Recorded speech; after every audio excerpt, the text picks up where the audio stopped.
Okay, good morning, everybody. I'm doing my hair this morning. I've got about 40 minutes, and so I was like, you know what? I haven't been live. I don't care if people see me like, with my crochet. So, just a little like life hack and budget hack, you guys. I do not pay for crochet because you can do it yourself. I am the least talented hair person you will ever meet. And what I do is every 3 months, I go see my hairstylist, and so she conditions and then washes my deep conditions, washes my hair, and then she cornrows it for me. And so we just have this routine going where she just like takes care of my hair and then braids it up for me, and then I go do the crochet myself. So it's called like a base braid, and I think a lot of salon people are starting to do this, stylists, because, it's just another way. People are no one willing to pay for full services like that because it's actually ridiculous. To pay, like, because the amount of money they charge for crochet is just not worth it. Because it doesn't require any real talent to do it. I mean, I don't know. Maybe I shouldn't say that, but you guys know what I mean. It's not like a weave or like installs for extensions or something, or even box braids, right? Like, it doesn't, like I told you guys, I am the least talented hair person, and this has saved me so much money on, by just doing it myself. So it's probably not done perfectly. I'm sure someone's going to comment on how I do it, but it lasts for a long time. My hair has grown like so many inches because of the crochet. So I should have taken pictures yesterday. But anyway, that's not why we're here. We're going to talk about how I raised my low self esteem as a Black woman. And the reason why I say that is because, I think a lot of people don't realize how society views and portrays and um, devalues Black women in a lot of ways for certain things. So, um, I'll start by saying this. A lot of Black women, even within their families, are valued for being, like, for accomplishing tasks. So they're valued for, you know, being mules in a lot of ways. Like, did you get your degree? Did you, clean the house? Did you, make other people feel comfortable? And like, yes, a lot of those things are actually necessary, and they're very valuable in a lot of ways. But a lot of Black women are not valued for their existence. like, like um, they're not complimented or praised or validated for just being like a Black girl or a Black woman. And it doesn't even mean, and I don't, it actually doesn't even matter for like the Black part. It's just for being a woman, right? Or just being, existing. And a lot of people today will say, good, you need to bring some value or whatever. But let me explain to you how other cultures don't think that way. Um, and then I'll give you guys some examples of like how that looked in my life. So, a lot of cultures, when they are raising young women, and this is typically not Western cultures, this is usually like Eastern cultures, women are valued for their existence and their ability to enhance a room, their presence to change and enhance a situation. They're valued for the energy that they bring to a situation. And what we know about self esteem is that we know that, like, yes, part of self esteem is doing hard things. Like, that is how you gain more confidence. But if you're only confident in your ability to accomplish tasks or to overcome things, then your entire existence will be spent trying to overcome things and accomplish tasks to validate your self-esteem, instead of knowing that you have inherent value because you are a woman of God, because you are a child of God, knowing that you have value, because you're beautiful. Yes, yes, there's nothing wrong with valuing your beauty. And I can tell you that I grew up in a place where like beauty was not valued, and especially the beauty of women was not valued.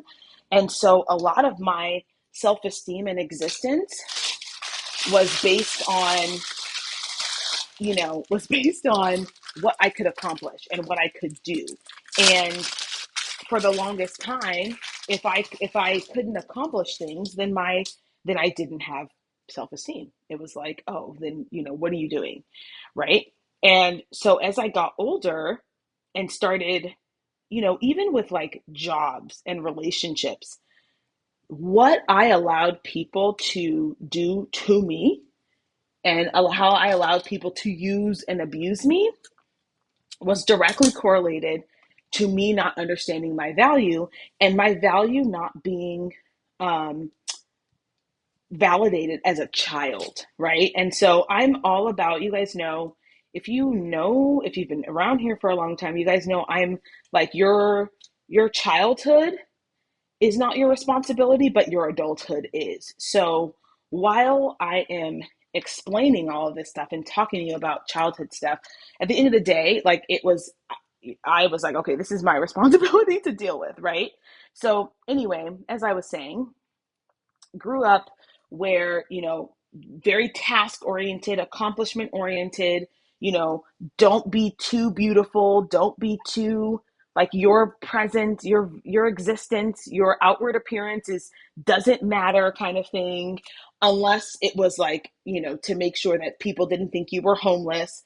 But, you know, making sure that you enhanced your beauty with makeup, or trying to do, you know, beautifying yourself was not a priority. And some people will say, "Oh, you don't need makeup." Like, that's fine for you. I actually have come to enjoy enhancing my features with makeup. And I don't think it means I don't like myself. I think a lot of times when I'm taking care of myself and getting dressed and adding a little bit of enhancement to my face, it demonstrates that I care about myself. And, when I'm put together and I'm, yeah, just taking care of myself, the same thing that goes with fitness. So that was not valued. And so as I got older, and I was like in jobs and I was in relationships, wasn't sure if I was valuable outside of my accomplishments and outside of my um, ability to complete tasks. So what does this look like when you have low self-esteem outside of your accomplishments?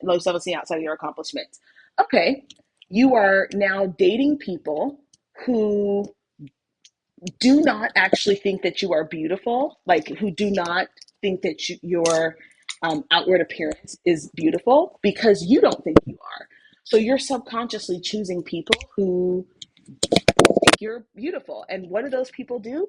They use and abuse you. You're choosing projects. So you're choosing men who need to be fixed. In terms of work, that looked like getting paid very little money to do extraordinary tasks because I did not actually deep down inside believe that I was worthy of anything more than that. And of course, when you grow up in a home where it's like, oh, you just need to do, and accomplish, accomplish, accomplish. And, essentially the message is like, you don't deserve to be paid well for the work that you're doing.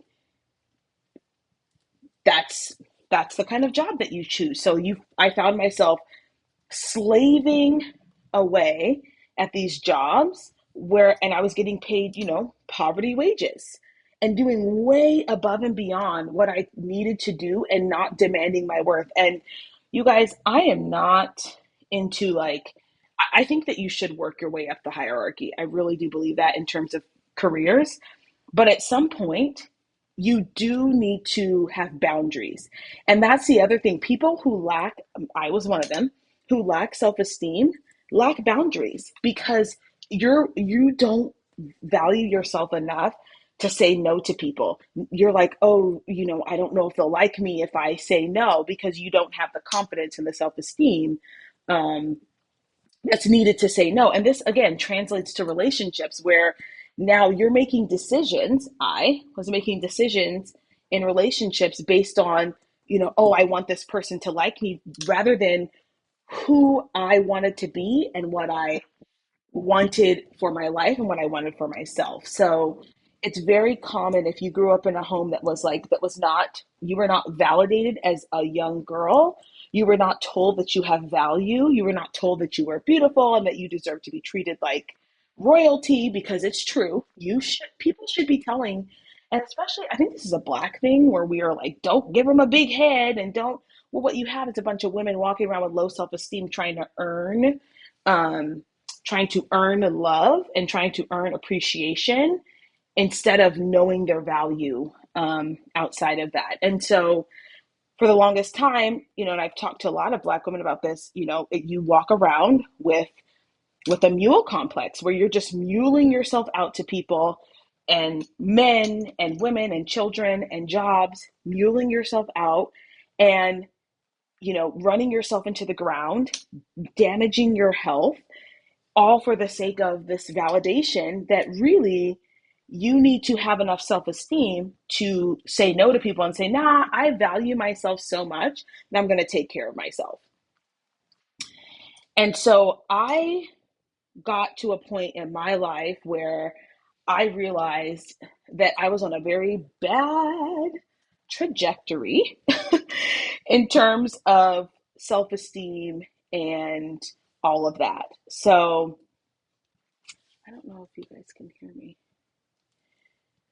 So I was in and out of relationships with men who did not value me. And I was on this little roller coaster of trying to prove myself to everybody and everything that was in my way. And I had this complex of, I didn't think I was beautiful. I didn't think I was like actually attractive. And, there was something in me was like, oh, you like makeup is bad, taking care of yourself is bad, and I think again that stems from childhood where, if you're in your childhood and you've been told that these things are like, especially if you grow up in a Black church, you guys, it's so funny how like in the Black church it's like you try to be fast, you try to get a man, like, so I subconsciously was like, okay, make yourself almost as ugly as possible and devalue yourself because you don't want to be told that you have a big head or that you're too confident. Isn't that crazy? I don't know if you guys have had that experience, like, let me know. Oh, this one's gonna be a dud. So anyway, I had to work through all that. So the first thing I did was I went to therapy. And I did a lot of work on childhood messaging and what messaging I received as a young girl, which was, I don't think anyone in my family was like, oh, you're so beautiful. Like, you're really pretty. And on top of that, when you're a darker Black girl, you know, society does not think you're pretty. Just FYI. Most of the time, society is not going to be like, oh, you're beautiful, right? So when I was going through this with my therapist, um, she was like, yeah, if your childhood messaging was did not say you're beautiful, you have value, your self-esteem should not come from just solely from doing hard things, but it should come from knowing that because you were created in the image of God, that you have value, and it is a signal of your self-esteem to take care of yourself in all the ways, not just beautifying yourself, but also, taking care of yourself in that way that you dress and the way that you interact with people and how you allow people to treat you.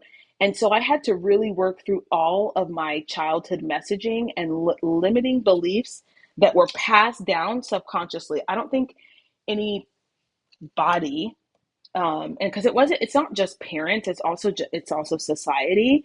I don't think anybody like intentionally is like, oh, let's make these girls have low self-esteem. I think a lot of times, especially in these church, I think they think they're doing you a favor. And then they're like, why are all these black women growing up and this is their situation? It's like, because y'all did that.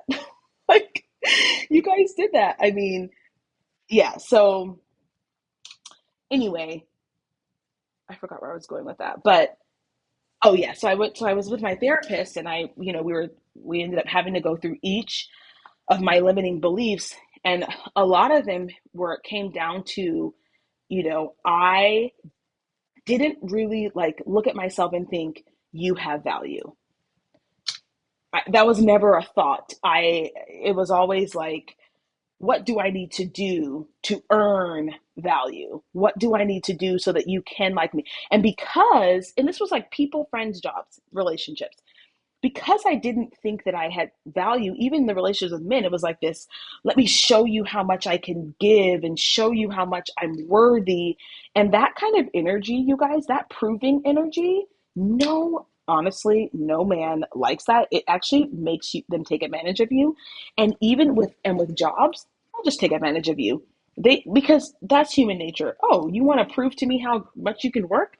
Sure, that's free labor, and you end up running yourself into the ground, having all these health issues because you're trying to prove that you are worthy. And so, as I started to address all these areas of my life with my therapist, we went through a process of rewriting my belief system about myself and asking myself, okay, what was the message that I received as a child and what is the truth? Right? And so this is a process that you can do with by yourself, or you can do it with your therapist. If the messaging you received was, the most important thing in the world is making sure you have a man, then maybe you're running to men because you don't have high self-esteem. You're like, well, it doesn't matter who the man is. I just need to have one. Maybe you're running to all these men who don't really want you or value you, and you're just trying to get a man. And that's a lot of the programming in the black community, honestly, is like the most important thing is that that a man wants you, kind of thing. No, thank you, that's not true. um so but that is the messaging for a lot of young black girls, is like the most important thing is that a man wants you, and so you need to be, that should be your primary task.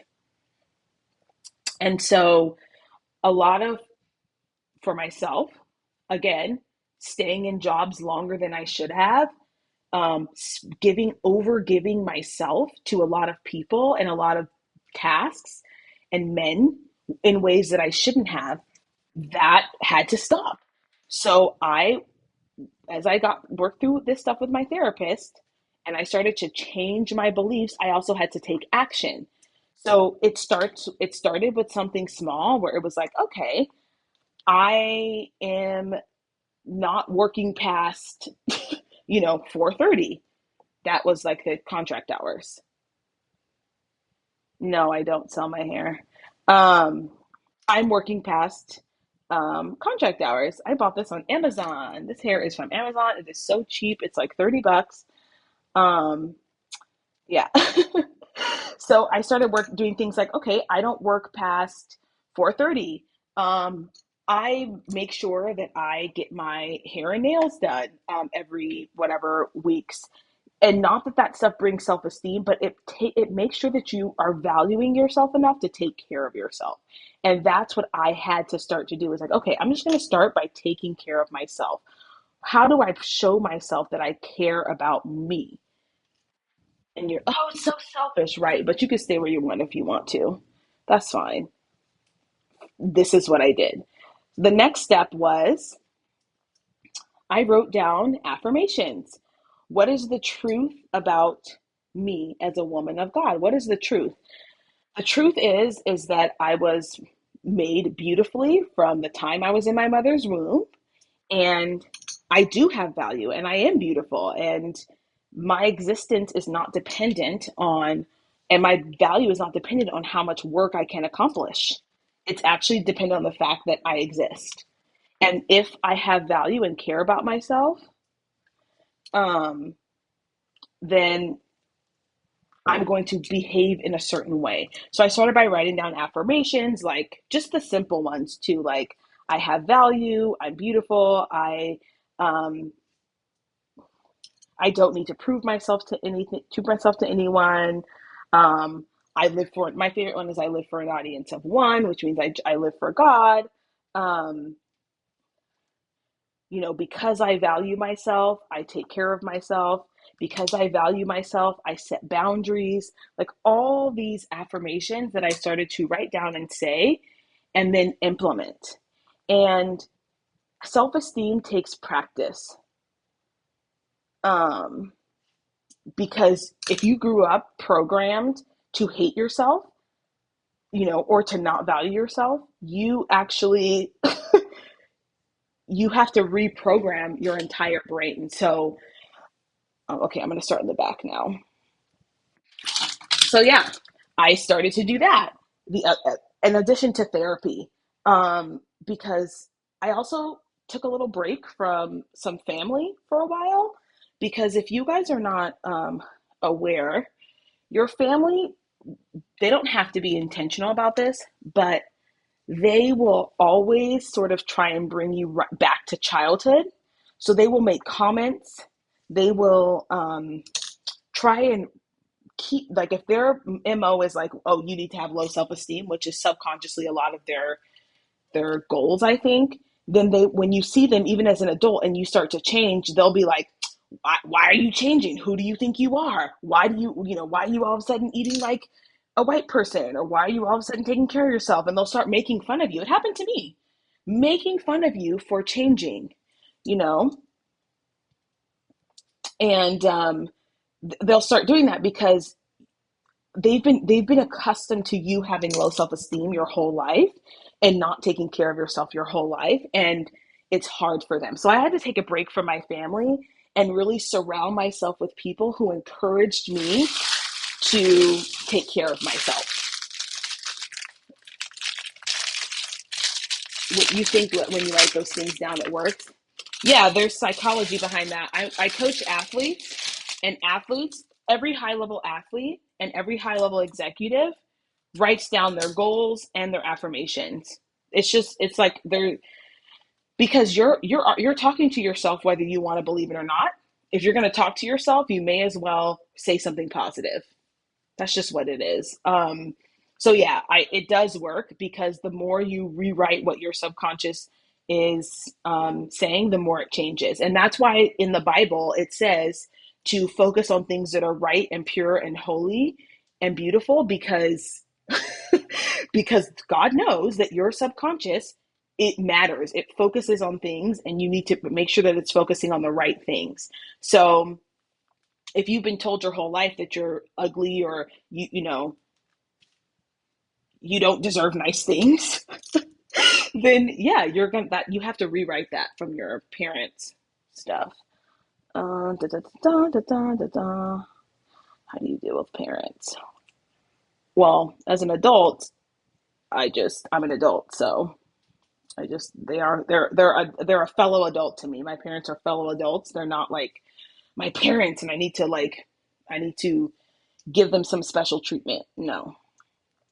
Um, but anyway, so wrote down the affirmations, and then I spent time asking myself, what do I enjoy? What do I like? And getting to know yourself, because a lot of self-esteem issues about me, what was not so great about me, what I wanted to change, what I accepted about myself. It was a long process.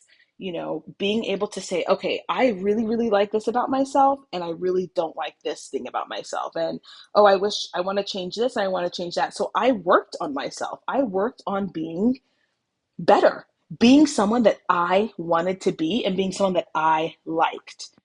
That is really the key. It's an internal transformation. It took me probably, I would say, minimum a year. Um, and so I went and I was like, okay, I didn't like that I was reactive to people. I didn't like that, people could control me by just like saying things about me, and um, saying statements that, even though I didn't think they were true, they would trigger me. And I didn't like how easily I was triggered. So I worked on not being triggered, because that means that people have power over you.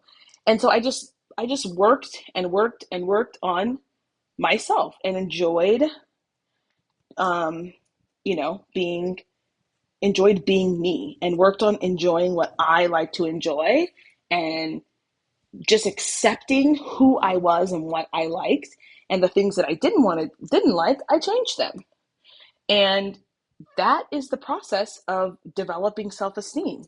You have to practice, because if you've been told your whole life that you're not worthy, or you just, the absence of parental support or the absence of familiar support in who you are, that you have to now do that for yourself. So it also took a lot of reparenting, because not that, your parents, I'm not into this whole like all parents are bad or whatever. um it's just, you have to reparent, period. From ages like 0 to 5 years old, and even beyond that, they all dictate the way that you think about yourself. So you have to retrain your brain to think about yourself in a way that's positive and things like that. So, oh man, this is gonna take a long time. So, yeah, it's a work in progress, you guys. I think the most important thing is to surround yourself with people who are also working on change. The stupidest thing you can do is stay in the same place with the same people. As much as you can help it, find yourself a community of women who are working on changing and working on being a better part of yourself. It's the same thing I tell my fitness clients. Like, you have to surround yourself with people who you want to be like, or who are also on the same journey as you, because if you stay in the same environment, you will stay the same. You will stay the same. So maybe some of you guys can't move. um Maybe you can't change locations, but you can spend your time in like online spaces and communities with people who are working on themselves. Or, if there is a group that meets up, you can go to meetings.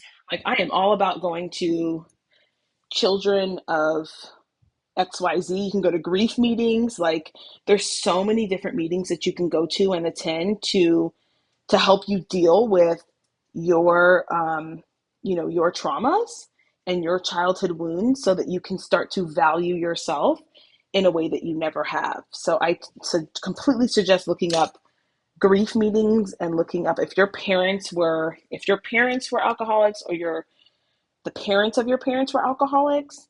I would definitely look into children of you can go to NA meetings for like children who are, or Alcoholics Anonymous meetings for children for children of parents with alcohol and substance abuse issues.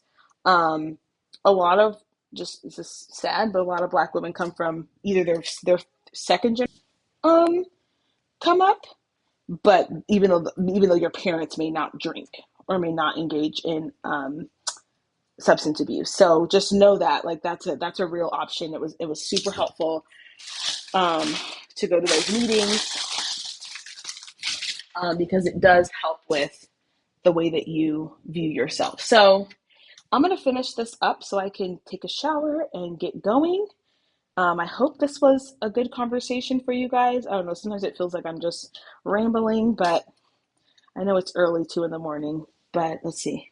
Don't forget to like, share, comment, and subscribe. And I will see you guys in the next one. Bye.